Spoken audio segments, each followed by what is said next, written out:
मित्रों नमस्कार। मित्रों आज एक बार पुनः काशी एक रहस्य की इस श्रृंखला में मैं आप लोगों के साथ काशी में गंगा प्रदूषण के विषय में चर्चा करूंगा, जिस पर प्रकाश डालने के लिए हमारे साथ उपस्थित हैं प्रोफेसर सिद्धनाथ उपाध्याय जी। गुरुदेव प्रणाम। नमस्कार। आप सब लोगों को भी मेरा नमस्कार। गुरुदेव, आप हमारे दर्शकों को बताइएगा कि गंगा नदी की वर्तमान प्रदूषण स्थिति पर आपका क्या आकलन है? स्थिति ठीक नहीं है, कुछ प्रयास हुआ है जी, लेकिन अभी काफी काम करना बाकी है। उसके कई कारण हैं। एक तो सीवेज का प्रवाह नहीं रुका है, अर्धशोधित शोधित सीवेज अभी उसमें आ रहा है जी, आम आदमी भी अपने क्रियाओं से प्रदूषित कर रहा है। भैंस का नहलाना, कपड़ा धोना, साबुन लगाना वगैरह जारी है। जी, घाटों पर शौच और मलमूत्र त्याग करना जारी है। तो ये सब पर रोक लगाने की जरूरत है और केवल सरकारी योजनाओं से ही सुधार नहीं होगा, आम आदमी को भी कुछ उसमें अपना योगदान करने की जरूरत है। जी। और जन जागरण भी करने की आवश्यकता है। गुरुदेव, आपके शोध के अनुसार गंगा के जल की जैविक गुणवत्ता पर प्रदूषण का क्या प्रभाव पड़ा है? आप हमारे दर्शकों को बताने की कृपा करें। किसी भी जल स्रोत के जल की जैविक गुणवत्ता दो तरह से नापी जाती है। एक तो उसमें बैक्टीरिया जी, और रोग फैलाने वाले छोटे छोटे जीवाणु, सूक्ष्म जीवाणु कितने हैं जी, और दूसरा उसमें जो जल जीव है, मछली, कछुए, सूंस या इंडियन डॉल्फिन जिसको बोलते हैं, गंगा डॉल्फिन, जी, वो उस तरह के जल जीव कितने हैं। जी, तो कुछ इनकी कमी हुई है। जब मैं बनारस आया था 1954 में जी, पढ़ने, तो सिख चौराहे पर रहता था जी, और गंगा जी में स्नान करने जाते थे हम लोग। तो गंगा के पैर डालने पर बालू चमकता हुआ दिखता था। जी, मछलियां पैर से फिसलती हुई निकल जाती थी। जी, लेकिन अब जब जाते हैं तो कम से कम आधा फीट, 1 फीट पैर कचरे में धंस जाता है। मछलियां तो गायब हो गई हैं, बालू की चमक भी गायब हो गई है। जी, तो इस तरह से कुछ तरह के जीव तो कम हो गए हैं, खत्म हो गए हैं। जी, बैक्टीरिया बढ़ गए हैं। उसमें रोग, चूंकि सीवेज आ रहा है, मलमूत्र जानवरों का भी आ रहा है, इसलिए रोगकारी जीवाणु भी बढ़ गए हैं। जी। तो जैविक गुणवत्ता तो खराब हुई है पहले के मुकाबले, जब मैं आया था तब और आज 2025 में। जी। गुरुदेव, काशी में गंगा को प्रदूषित करने वाले मुख्य कारण क्या क्या है? प्रदूषित करने वाले मुख्य कारणों में से सबसे पहला बड़ा कारण तो सीवेज का प्रवाह है। चाहे वो शोधित करके डाला जा रहा हो, घाटों के अंदर, रामनगर से लेकर राजघाट तक तो जो नाले हैं, जो जिनका पानी सीवेज से होकर रमना में या दीनापुर में या अन्य शोधन संयंत्र जो बने वहां नहीं पहुंच पाता है, वो किसी न किसी रूप से गंगा में आता है, वर्णों के जरिए गंगा में आता है। तो मल जल का प्रवाह, फिर आम आदमी जो कपड़े उपड़े धोते हैं, साबुन लगाते हैं, भैंस नहलाते हैं, इस तरह के कार्य, कचरा फेंकने की जो समस्या, घाट के किनारे झाड़ू लगाया, सफाई कर्मी ने कचरा गंगा में बहा दिया, फूल माला गंगा घर से लाकर गठरी बना के गंगा में बहा दिया। तो ये दो तरह के मुख्य स्रोत है। एक तो पॉइंट सोर्स हम लोग कहते हैं, जो नाले हैं जिनका स्थान नियत है, वहां से गंदा पानी गिर रहा है, चाहे एक घर का हो, चाहे कई घर का हो, चाहे पंपिंग स्टेशन के आउटलेट से हो। और दूसरा है नॉन पॉइंट सोर्स, जो बिखरा हुआ है, जो आम आदमी जो घाट के किनारे आता है, नहाता है, जो क्रिया कर्म करता है, कृत्य करता है, धार्मिक कृत्य करता है, उसके माध्यम से भी कुछ प्रदूषण डालता रहता है। भैंस नहलाने को लाते हैं, वो लोग सब करते रहते हैं। ये सब नॉन पॉइंट सोर्सेज हैं। तो ये सब कारण है, मूल कारण है जो प्रदूषण को बढ़ावा देते हैं। तो गुरुदेव, अगला प्रश्न मेरा आपसे रहेगा कि काशी में गंगा के जल की माइक्रोबियल गुणवत्ता कितनी चिंताजनक है? माइक्रोबियल गुणवत्ता, देखिए, दो तरह के जीवाणु होते हैं प्रकृति में, चाहे वो मिट्टी में। मैं चाहूंगा कि पहले माइक्रोबियल थोड़ा सा। हाँ, मैं वही उन्हीं को जीवाणु में कह रहा हूँ। जी। माइक्रोबियल का हिंदी में मतलब हुआ सूक्ष्म जीवाणु। जी। छोटे छोटे जीव हैं जो आंख से नहीं दिखते हैं, केवल माइक्रोस्कोप से दिख सकते हैं, सूक्ष्मदर्शी से दिख सकते हैं। तो उसमें हमारे शरीर में भी होते हैं, लाखों जीवाणु हमारे शरीर में होते हैं, हमारी चमड़ी में होते हैं, हमारी आंत में होते हैं, जो मित्र जीवाणु कहलाते हैं, वो फायदे वाले जीवाणु होते हैं। इसी तरह के जीवाणु गंगा के पानी में भी होते हैं।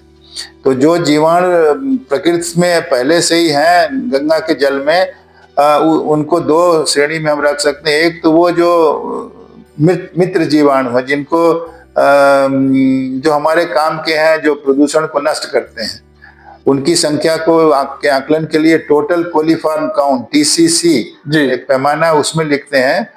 उसी में अगर गंदा पानी आ गया, सीवेज आ गया, मलमूत्र आ गया जानवर का या आदमी का, तो उसको उसमें जो जीवाणु आते हैं जो फीकल कोलीफॉर्म आंत्र जीवाणु कहते हैं। और अगर टोटल कोलीफॉर्म काउंट अधिक है तो संभावना है कि फीकल कोलीफॉर्म काउंट भी अधिक होगा।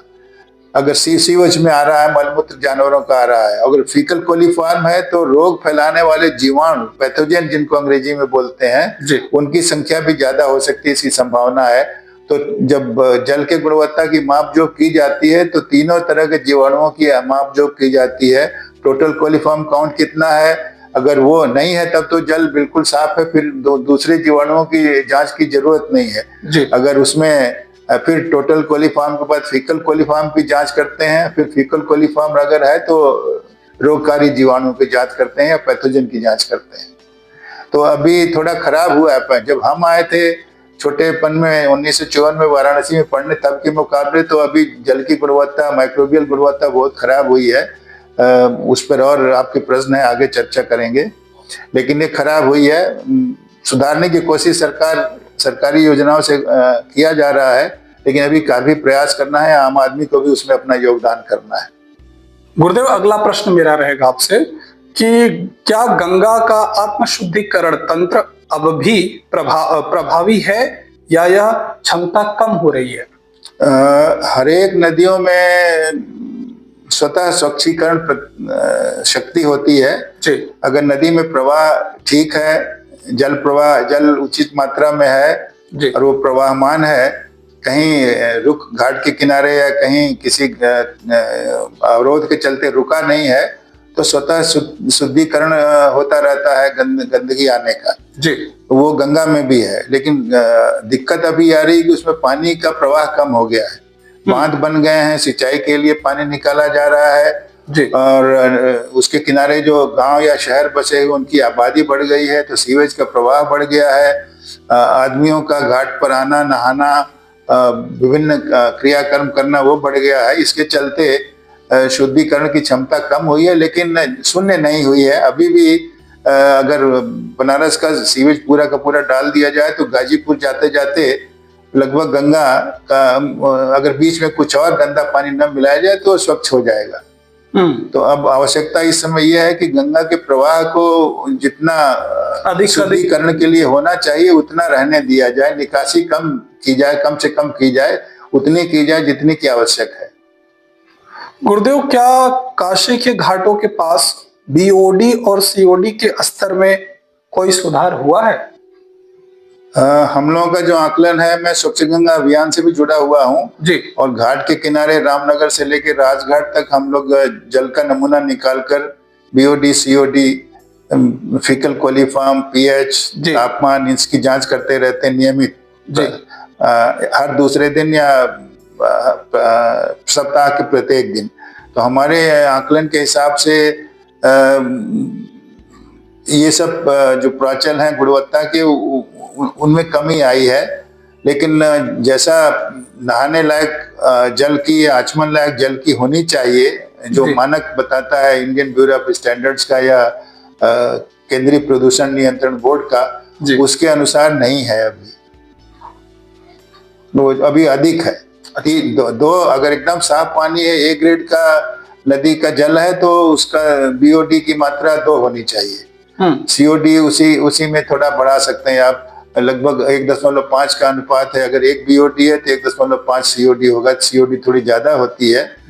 और अगर B ग्रेड की नदी है जिसमें स्नान किया जा सकता है, आचमन नहीं करना है, पीना नहीं है, तो 3 मिलीग्राम पर लीटर BOD महत्तम होना चाहिए, ज्यादा होना चाहिए। उससे कम है तो उत्तम है। तो ये उस हिसाब से गंगा के जल घाट के किनारे जो है बीओडी सीओडी बढ़ा इसलिए कि एक तो घाट पर अवरोध ज्यादा है, प्रवाह कम है, घाट की सीढ़ियां हैं, बोल्डर लगे हुए हैं, लोग नहाते धोते हैं, नावें हैं, तो रुका हुआ पानी ज्यादा है। फिर फूल माला वगैरह साबुन लगाने की क्रिया वगैरह भी घाट के किनारे ही होती है। तो बीओडी अगर केवल हम घाट के किनारे से नमूना निकाल कर जांचें तो बीओडी सीओडी ज्यादा मिलेगी। लेकिन सरकारी तंत्र क्या करता है कि घाट के किनारे से लेता है, बीच से लेता है और उस पार से लेता है और तीनों को मिलाकर नमूना बनाता है और उसकी जांच करता है।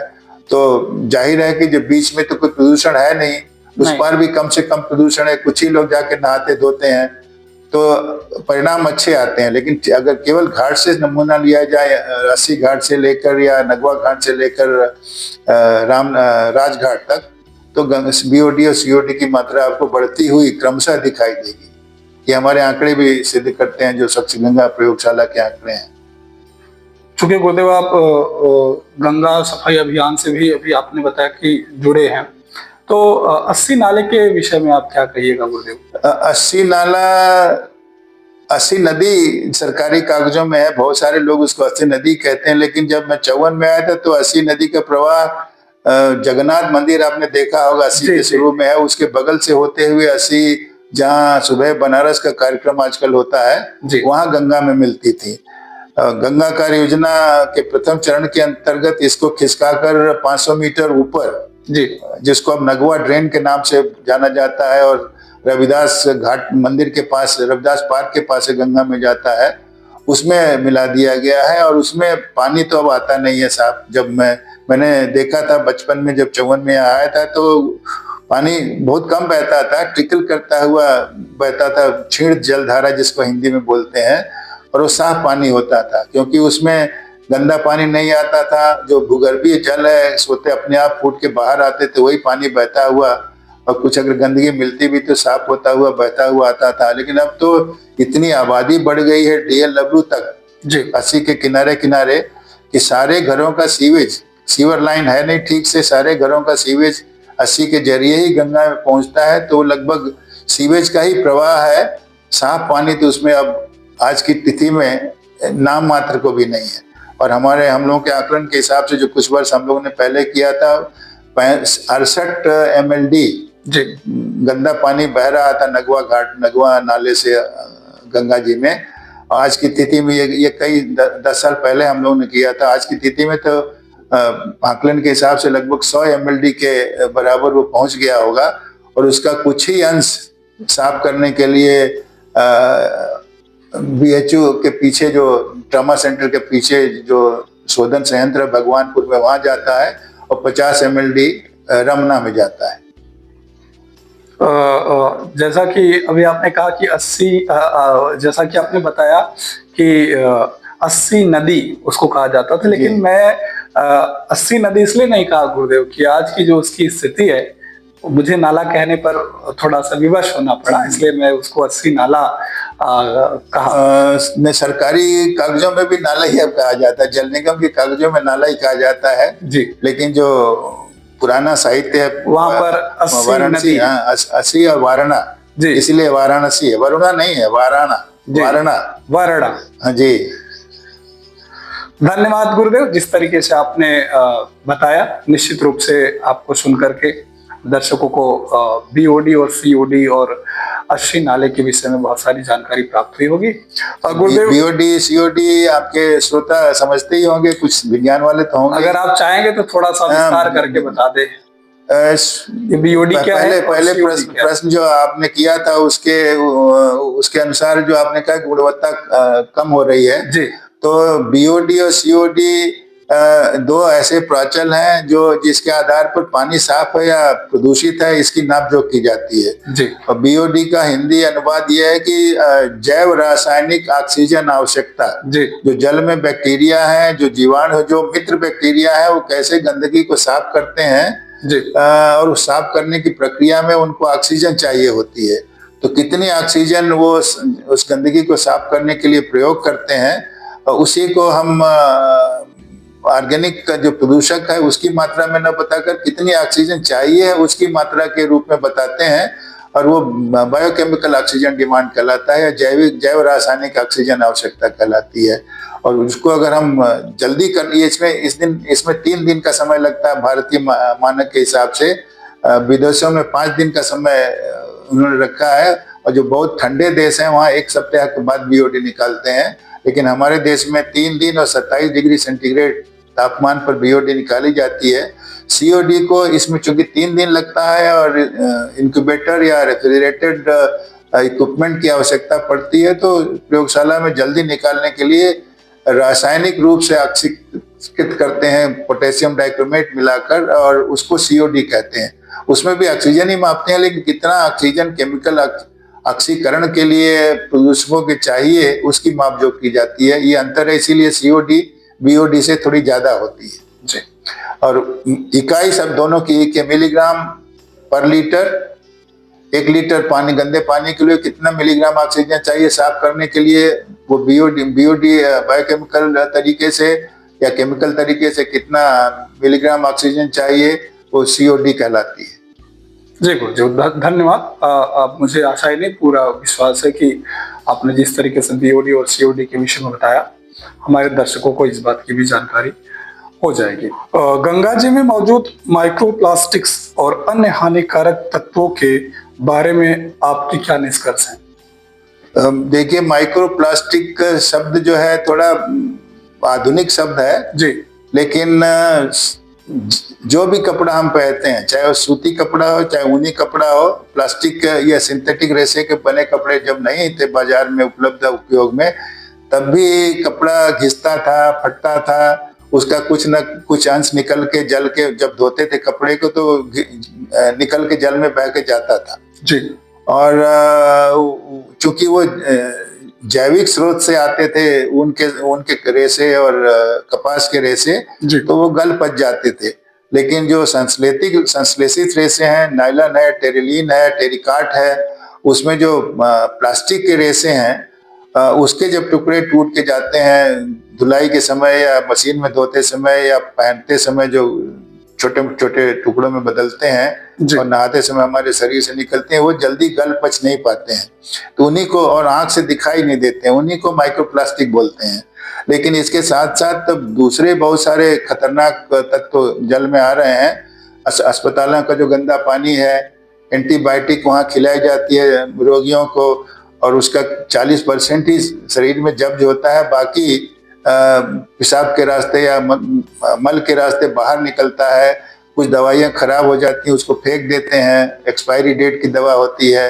घाव की जब साफ सफाई की जाती है, मलमूत्र त्याग करते हैं रोगी, तो उसके जरिए भी ये दवाइयाँ सीवर के माध्यम से गंगा में पहुंचती हैं। तो एंटीबायोटिक दवाएं गंगा में उनकी मात्रा बढ़ रही है। हमारे एक सहयोगी हैं बॉटनी विभाग में प्रोफेसर हैं, उनके आकलन के हिसाब से एंटीबायोटिक रेजिस्टेंस बढ़ रहा है, क्योंकि अस्पतालों की दवाइयों से, चाहे वो बड़ा अस्पताल हो या छोटा अस्पताल हो या घर में दवा बेचने वाले दुकानदार के सहयोग से ही दवाई खरीद लेता है बीमार आदमी। और ये सब दवाइयाँ और कीटनाशक जो घरों में दीमक मारने के लिए या तिलचट्टे मारने के लिए हम छिड़कते हैं, ये भी घर की धुलाई के पानी के साथ साथ या सीवेज के साथ साथ जो गंदा पानी बह के जाता है सीवेज मलमूत्र के साथ, उसके माध्यम से गंगा में पहुंचते हैं। तो ऐसे पदार्थों की संख्या और मात्रा भी बढ़ रही है, प्रकार भी बढ़ रहा है, मात्रा भी बढ़ रही है। उस पर रोक लगाने की आवश्यकता है। विदेशों में ये रोक है, उनमें वहाँ बोतल में लिखा रहता है किसी केमिकल के या किसी दवाई के कि इसको सिंक में न डालें। उसका तात्पर्य है कि सिंक में डालने पर वो भी उन पानी के साथ बह के सीवेज ट्रीटमेंट प्लांट में चला जाएगा और वहाँ ट्रीटमेंट की जो प्रक्रिया है उसको अवरोधित करेगा। गुरुदेव, अगला प्रश्न मेरा आपसे रहेगा, नमामि गंगे जैसी सरकारी परियोजनाओं का काशी में अब तक क्या प्रभाव पड़ा है? प्रभाव कुछ अच्छा पड़ा है, लेकिन जैसा दावा किया जाता है उतना नहीं पड़ा है, और उसके कई कारण है। देखिए, प्रदूषण की समस्या स्थानीय समस्या है। हमारे रहन सहन पर, हमारे खान पान पर, हम कैसे पानी का प्रयोग करते हैं उस पर निर्भर करता है।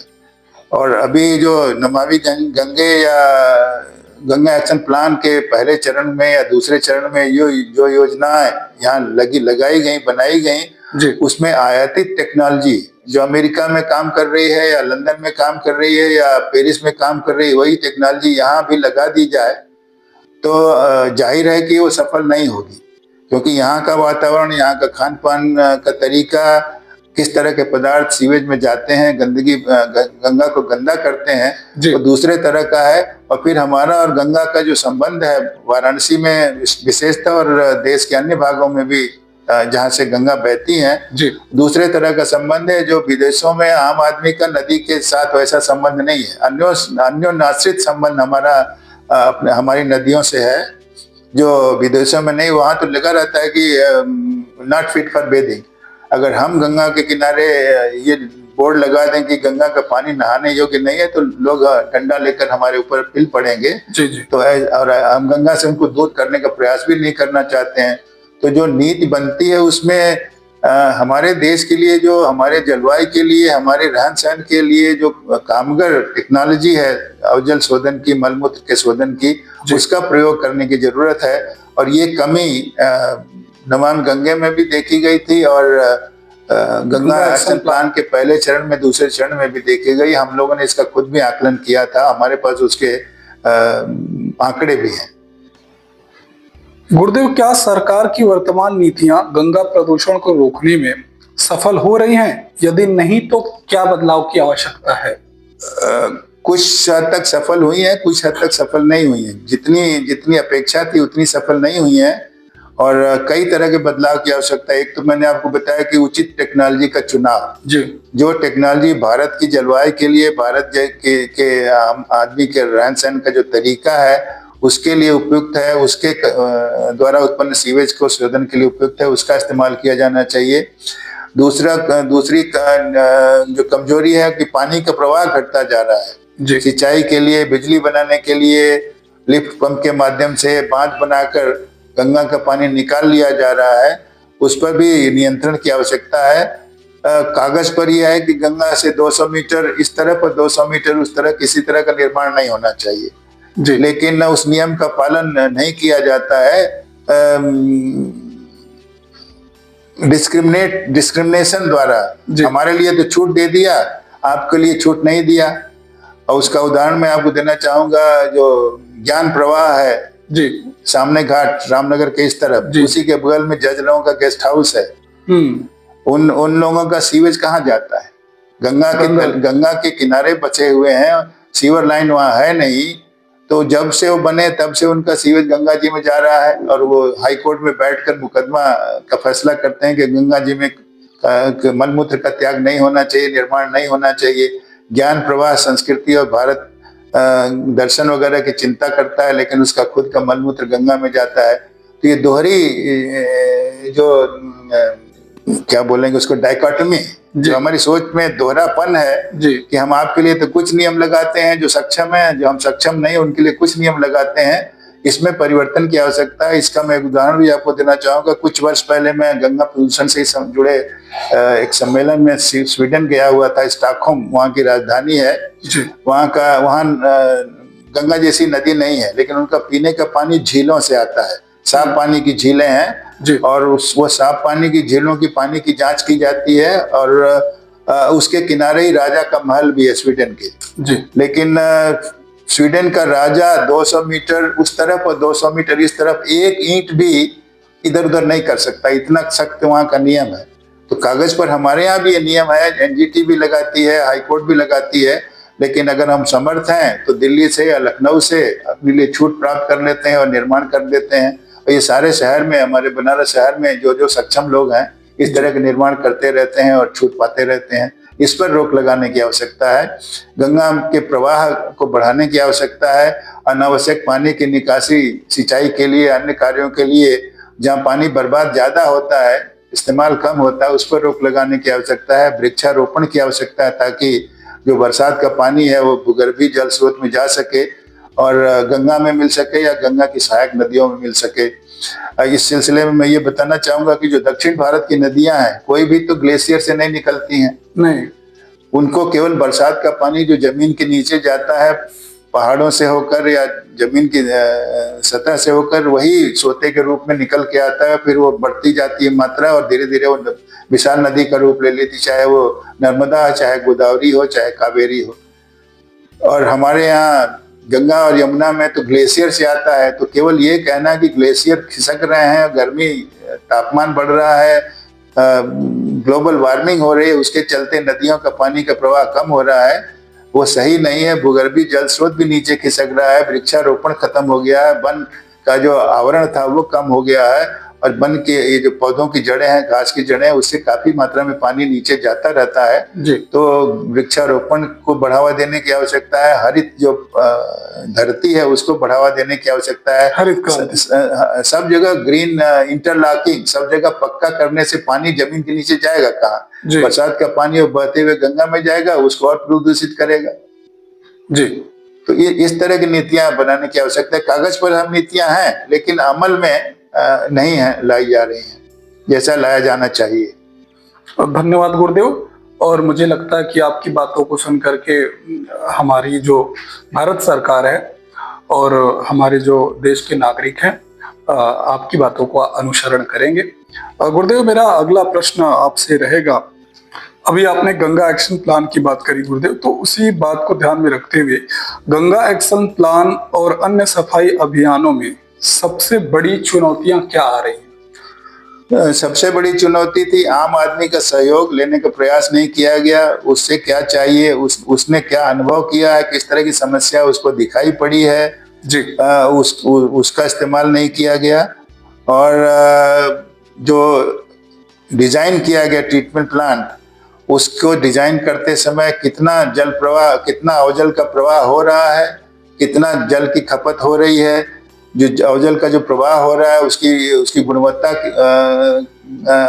कैसी है, उसके संरक्षण कैसे हैं, उसका ध्यान नहीं रखा गया और किताबों से आंकड़ा लेकर जी डिजाइन बना दिया गया और उसका इस्तेमाल किया गया। उसके चलते जो ट्रीटमेंट प्लांट शुरू बने थे गंगा एक्शन प्लान फेज 1 में, और शायद अभी भी जो बन रहे हैं, उनका मुकम्मल जानकारी मुझे अभी उपलब्ध नहीं है, लेकिन उसके चलते वो उतने सफल नहीं हो पाए जितना उनको होना चाहिए था, क्योंकि आंकड़े किताबों से लिए गए, वास्तविक आंकड़े के आधार पर उनका अभिकल्पन या उनका डिजाइन नहीं किया गया।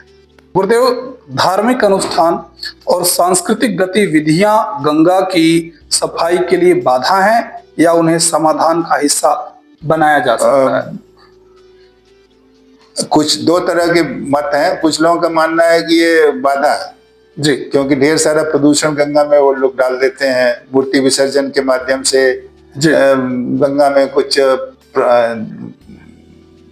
आहुति देकर या प्रवाहित करके, फूलमाला प्रवाहित करके जी। लेकिन मेरा मानना है कि अगर वो उनका समाधान का हिस्सा बनाया जा सकता है जी, क्योंकि ऐसी जो हमारी धार्मिक क्रियाएं ऐसी हैं, विधियां ऐसी हैं कि जल के संरक्षण पर, प्राकृतिक वस्तुओं के संरक्षण पर उसमें विशेष ध्यान रखा गया है।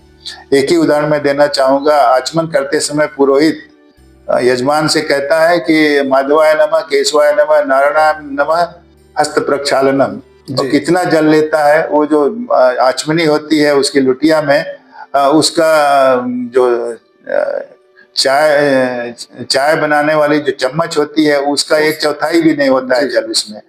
और आसन पर बैठे बैठे, पूजा के आसन पर बैठे बैठे वो खुद भी पवित्र हो जाता है, हाथ भी प्रक्षालित कर लेता है, और आसन भी गंदा नहीं होता है और जल भी बचा रहता है जी। तो ये व्यवस्था जो हमारे धार्मिक अनुष्ठानों में है, इस तरह की जो सोच है उसको बढ़ावा देने की आवश्यकता है। उसको दकियानुसी कहकर या पोंगापंथी कहकर दरकिनार करने की आवश्यकता नहीं है। जो रंग रोगन से मूर्तियां बनती हैं, जब रंग रोगन केमिकल रसायन नहीं था तो तब भी मूर्ति पूजा होती थी। मेरे गांव में भी मूर्ति बनती थी, वो घास फूस की बनती थी, उसको मिट्टी से लेप बनाकर सरस्वती जी बना देते थे, कपड़ा पहना देते थे।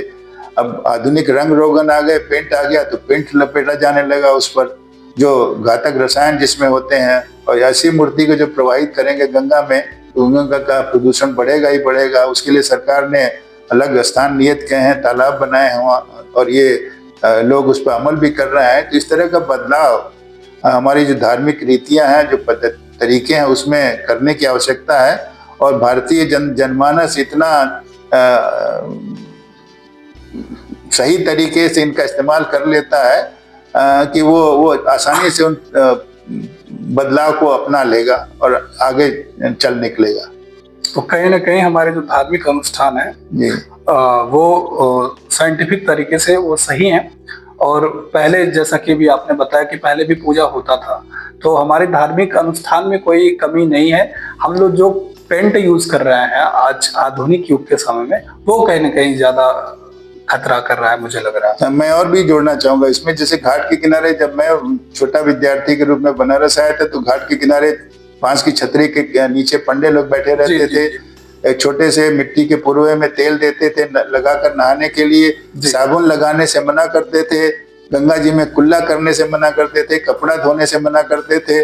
तो उनको समाज का सहयोग था, समाज का संबल था, उसके आधार पर वो ये विधान करते थे, इस तरह का निषेध करते थे। अभी उनके पास समाज का न तो संबल है न सरकार का संबल है, तो ये जो जीविका भी उनकी चलती थी, लेकिन जो संबल उनको समाज देता था, सरकार देती थी, स्थानीय प्रशासन देता था, उसको फिर से उसका लाभ था, गंगा जी के प्रदूषण को रोकने में वो मदद करते थे, तो उसको फिर से इस्तेमाल करने की आवश्यकता है ताकि गंगा जी की सफाई में वो भी मदद कर सके। और धार्मिक अनुष्ठान के माध्यम से करते थे, सरकार जो है सीवरेज डालकर सीवेज ट्रीटमेंट के माध्यम से करना चाहती है। जी गुरुदेव, अगला प्रश्न मेरा आपसे रहेगा कि आम लोगों की भूमिका गंगा सफाई में कितनी महत्वपूर्ण है?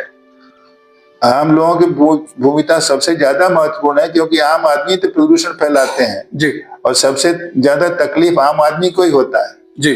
जो आम आदमी मतलब जिसका आमदनी कम है, जो छोटे छोटे घर में रहता है, जो बड़ा आदमी है, पैसे वाला है, वो तो हवाई जहाज से कहीं निकल जाएगा, होटल में ठहर जाएगा, बोतल का पानी पी लेगा, लेकिन आम आदमी कुएं का पानी, नल का पानी, गंगा का पानी इस्तेमाल करता है, तो और वही प्रदूषण भी फैलाता है अन्य अन्य कारणों से। तो उसकी भूमिका सबसे ज्यादा महत्वपूर्ण है और उसका सहयोग, उसको जागरूक करके, उसको शिक्षित करके लेने की आवश्यकता है, ताकि गंगा सफाई अभियान या शहर की सफाई अभियान, कूड़ा कचरे के हटाने का अभियान सफल हो सके। गुरुदेव, अगला प्रश्न आपसे रहेगा कि क्या गंगा को साफ रखने के लिए धार्मिक संगठनों और स्थानीय समुदाय से बेहतर सहयोग संभव है? संभव है। ये सहयोग हम लोगों ने दिया था जब गंगा एक्शन प्लान फेज 1 या प्रथम चरण के अंतर्गत जी सीवरेज के साथ साथ ट्रीटमेंट सौदा की योजना बनी थी हरिचंद घाट पर जी। तो उसमें जो डिजाइन बनी थी उसमें पूरा पश्चिम में शव को रखने की व्यवस्था दी गई थी जी। और वो वीरभद्र मिश्र जी जो पूजमान जी थे, जीवित थे जी, वो हम लोगों को नक्शा दिखाया गया और वो देख के हमने तुरंत कहा कि साहब हमारे यहाँ तो उत्तर दक्षिण में शव को रखा जाता है, ये पूरा पश्चिम में तो शव को रखा नहीं जाएगा, इसमें तो कोई शव जलाएगा ही नहीं जी, ये डिजाइन तो बिल्कुल गलत है जी। और इसको बदलने की आवश्यकता है और हम लोगों के सुझाव पर वो डिजाइन बदली गई जी। इसी तरह का सहयोग हम लोगों ने स्वच्छ गंगा अभियान के अंतर्गत धार्मिक जो मठों और मंदिरों के पदाधिकारी हैं उनसे भी लेने का प्रयास किया जी। तो ऐसी संस्थाओं का सहयोग आवश्यक है क्योंकि वो आम आदमी से जुड़े हुए हैं और जो गंगा को बारे में ये धारणा बन गई है किसी कारण से कि गंगा में कुछ भी कचरा डालो वो तो पतित पावनी है, अघनाशिनी है, तो सब हमारी शरीर की गंदगी, हमारे पापों को दूर करती है तो गंदगी को भी दूर कर देंगी जी। तो ऐसे लोगों की सहायता से ये जो गलत अवधारणा है उसको दूर किया जा सकता है, इसलिए उनका सहयोग लाभकारी होगा। जो स्वच्छीकरण की योजनाएं हैं, चाहे गंगा के बारे में हो, चाहे किसी अन्य नदी के बारे में, यमुना के बारे में या किसी तालाब के बारे में, उसका लाभ उठाया जाना चाहिए। धर्म के नाम पर उसको छोड़ या दकियानुसी के नाम पर उसको अलग किनारे नहीं बिठा देना चाहिए। गुरुदेव, अगला प्रश्न मेरा आपसे रहेगा कि गंगा को पुनः स्वच्छ और निर्मल बनाने के लिए आपके अनुसार सबसे प्रभावी कदम क्या हो सकते हैं? सबसे पहला तो प्रभावी कदम ये होना चाहिए कि प्रवाह बढ़ाया जाए जल का जी। बिना वजह, बिना आवश्यकता के जल की निकासी की जा रही, उस पर रोक लगाई जाए जी। जो वर्षा का जल है उसको भूगर्भीय जल में भेजने की व्यवस्था की जाए। वनीकरण, ताकि पृथ्वी की जड़ों, पेड़ों की जड़ों से पृथ्वी पर बरसने वाला पानी भूमि के अंतर्गत जा सके जी। वो धरती के अंदर जा सके, भूमिगत जल स्रोतों को के स्तर को बढ़ा सके, क्योंकि हमारे भूमिगत जल स्रोतों से भी हमारी नदियों में पानी आता है, वो गंगा में भी आता है, वो गंगा में आ सके, उसकी सहायक नदियों में आ सके जी। और आम आदमी का सहयोग।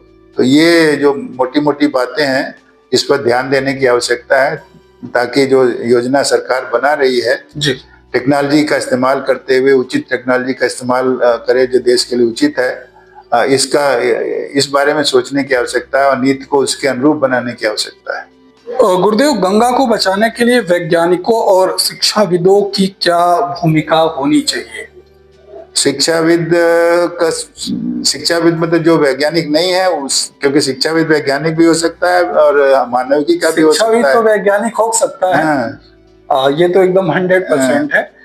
लेकिन वैज्ञानिक के अलावा भी कुछ और हो सकता है वो। हाँ, तो जो शिक्षाविद हैं, आम जो शिक्षक हैं, जो बचपन से ही छोटे बच्चों को पढ़ाते हैं, फिर स्नातक स्तर के विद्यार्थियों को पढ़ाते हैं, उनमें गंगा जैसी नदियों की महत्ता हमारे देश के लिए, हमारे समाज के लिए, हमारी संस्कृति के लिए, हमारी कृषि व्यवस्था के लिए कितना उपयोगी है, हमारे जीवन के लिए कितना उपयोगी है, जिसके बारे में बताने की आवश्यकता है, जागरूक करने की आवश्यकता है। वैज्ञानिकों की आवश्यकता, वैज्ञानिकों का काम यह है कि जो रसायन विज्ञान के सिद्धांत है या भौतिकी विज्ञान के सिद्धांत है या अभियांत्रिकी के सिद्धांत है, उसका कैसे इस्तेमाल किया जाए, ताकि जो गंदा पानी है उसको ठीक से साफ करके कृषि के लिए या किसी अन्य उपयोग के लिए, पीने लायक न बनाने की जरूरत नहीं है, लेकिन किसी अन्य उपयोग के लिए उपयोगी बनाया जा सके और उसका इस्तेमाल किया जा सके, ताकि साफ पानी की बचत हो सके।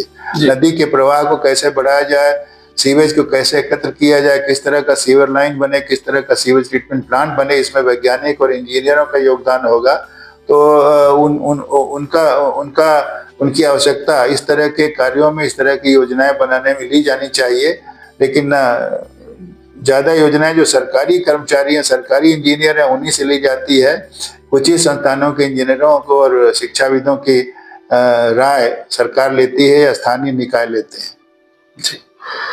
गुरुदेव, यदि आपको नीति निर्माताओं को 3 सुझाव देने हो तो वो क्या होंगे?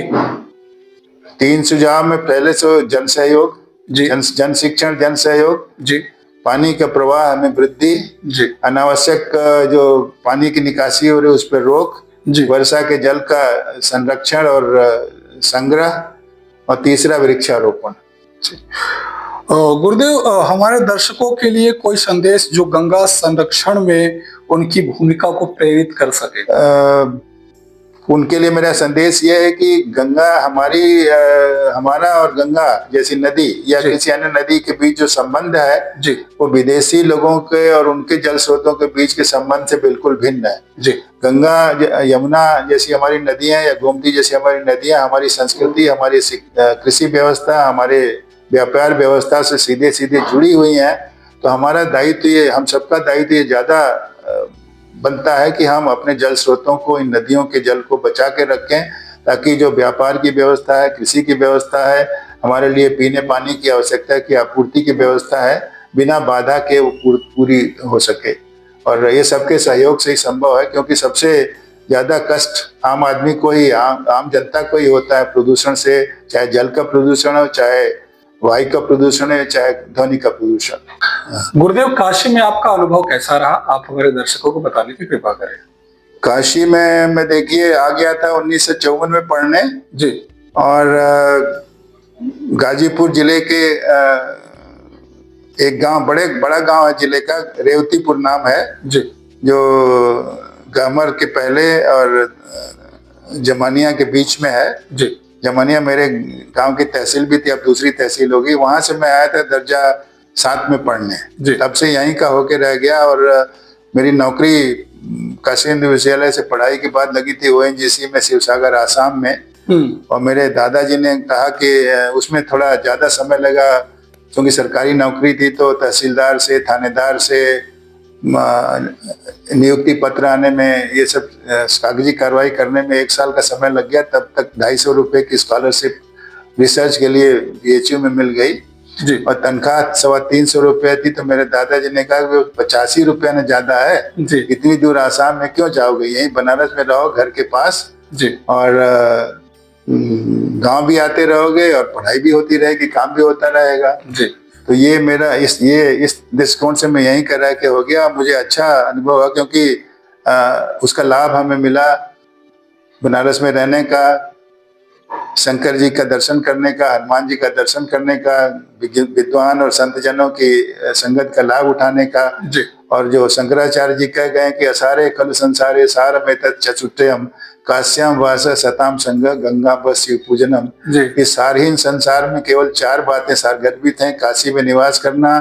गंगा के निर्मल जल का स्पर्श और दर्शन का लाभ उठाना, शिव की पूजा अर्चना करना और संत और विद्वान जनों की संगत का लाभ उठाना। जी तो ये सभी यहाँ है। ये सभी मुझे अनायास यहाँ मिल गए और उसका लाभ मुझे मिला कि मेरे ज्ञान में वृद्धि हुई। जो किताबी ज्ञान मैंने अपने विषय में पढ़ा था, उसके अलावा इतर विषयों का भी ज्ञान मुझे मिला। जो काशी विद्यालय में मेरे सहयोगी थे, मेरे सहकर्मी थे या मेरे आसपास में रहते थे, उनसे मुझे जानकारी मिली, नया ज्ञान मिला। जो विद्यार्थियों को मैंने पढ़ाया, उन्होंने भी मुझे ज्यादा कुछ पढ़ने को जानने के लिए उत्साहित किया, प्रोत्साहित किया। तो ये लाभ मुझे मिला और ये काशी में ही मिल सकता है, क्योंकि ज्ञान की नगरी है, आध्यात्म की नगरी है, धर्म की नगरी है, वो तो है ही है, लेकिन ज्ञान की नगरी है और नई नई जानकारी, नई नई बातें, नई नई शिक्षा यहाँ प्रतिदिन यहाँ के निवासी को मिल सकती है। हाँ, गुरुदेव, मालवीय जी के लिए 2 शब्द आपके क्या होंगे? मालवीय जी का मैं ऋणी हूँ, क्योंकि मालवीय जी की विश्वविद्यालय की कृपा से ही मैं स्कूल से लेकर पीएचडी तक यहाँ शिक्षा प्राप्त कर पाया। जी 120 रुपए साल भर की फीस थी मेरे समय में जब मैं विद्यार्थी था। जी 150 रुपए साल भर का छात्रावास के कमरे का किराया था। जी इतनी सस्ती शिक्षा व्यवस्था, इतने उच्च स्तर की कोई और विश्वविद्यालय हमारे देश में नहीं दे सकता था। जी और ये मालवीय जी की खूबी थी कि मालवीय जी ने ऐसी शिक्षा व्यवस्था के देने के बारे में सोची। इलाहाबाद के रहने वाले थे, लेकिन काशी चूंकि ज्ञान की नगरी थी, गंगा के किनारे बसी है, शिव की नगरी है, इसलिए यहाँ पर उन्होंने विश्वविद्यालय बनाने की सोची। इलाहाबाद में बनाने की नहीं सोची, यहाँ आकर उन्होंने विश्वविद्यालय बनाया। तो हमारी पीढ़ी और आज की भी पीढ़ी, थोड़ी फीस बढ़ गई है, लेकिन हमारी पीढ़ी और हमारे तक की पीढ़ी मालवीय जी की एकदम आजीवन ऋणी रहेगी कि ऐसी अच्छी शिक्षा की व्यवस्था उन्होंने दी। हम लोग ने शिक्षा, इतनी सस्ती शिक्षा प्राप्त की, इतनी अच्छी तरह से यहाँ शिक्षा प्राप्त की। गुरुदेव, आपके पास समय का अभाव रहता है, लेकिन मेरे एक बार कहे मात्र से ही आपने जो मुझे अपना सानिध्य प्राप्त करने का शुभ अवसर दिया, इसके लिए मैं आपका धन्यवाद करता हूँ। धन्यवाद। आप सबको भी धन्यवाद और प्रणाम।